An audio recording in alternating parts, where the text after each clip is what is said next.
সবাই জানেন আমার প্রাণের মানুষ একজন, আমার আপনজন, বড় ডিভোর্সের পরও শেষ হয়নি ভালোবাসার সাকিবকে নিয়ে অপুর আবেগঘন স্বীকারোক্তি। বিচ্ছেদ হয়েছে কাগজে কলমে, সম্পর্ক শেষ, কিন্তু হৃদয়ের সম্পর্ক কি এতই সহজ হয়? অপুর কণ্ঠে সাকিবকে নিয়ে এমন কিছু কথা যা শুনে আবারও আপনজন। আসলে আমি স্পেসিফিক নাম বলতে চাই না। ব্যক্তিগত কোনো ব্যাপারগুলো খুব একটা আমি আনতে চাই না। আলোচনায় পুরনো প্রেম। কি বলছেন তিনি? সেটা কি শুধুই সম্মান, নাকি এখনো রয়েছে ভালোবাসার অনুভূতি? ভিডিওটি শেষ পর্যন্ত দেখুন, কারণ শেষের অংশেই রয়েছে সবচেয়ে আবেগঘন টুইস্ট।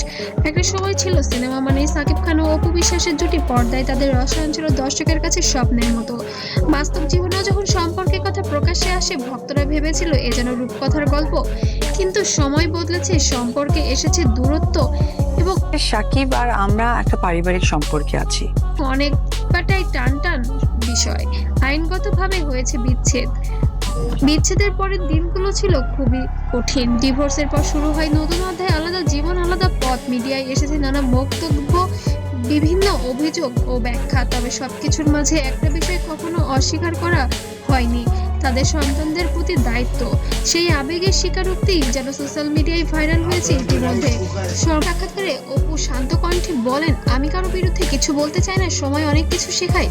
তিনি আরো ইঙ্গিত দেন, মানুষ হিসেবে আমি তাকে সম্মান করি। এই কথাগুলোই তখন ভাইরাল, কারণ তার কণ্ঠে সুতরাং পারিবারিক সম্পর্ক ব্যাপারটা এক্সপ্লেন করতে গেলে আমার ব্যক্তি জীবনে ছিল না রাগ, ছিল না তীব্রতা, ছিল এক ধরনের পরিণত আবেগ। ভক্তরা প্রশ্ন করেছেন, এটা কি শুধুই সম্মান, নাকি হৃদয়ের ভেতরে এখনো আছে পুরনো টান? অপু সব সময় বলেছেন তার সন্তানের ভালো থাকা তার কাছে সবচেয়ে বড় বিষয়। সাকিবও একাধিকবার জানিয়েছেন তিনি তার সন্তানদের নিয়ে সচেতন ও দায়িত্বশীল। কথাটা চলে আসো একটু আগে যেটা আমি বলছি।